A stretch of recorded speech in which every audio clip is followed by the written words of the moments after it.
ఇచ్చిన శిల్పక పండ్లు తేనె మామిడి పండ్లు తీయంగా దిందామె తీరొక పండ్లు చిలక నేరేడు పండ్లు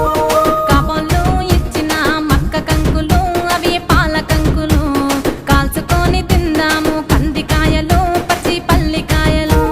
గుజారి గుజారి మామిళ్ళ కిందో నల్ల మామిళ్ళ కింద కుసుమరోళ్ళేసిన కుందన బొమ్మ అది కుందన బొమ్మ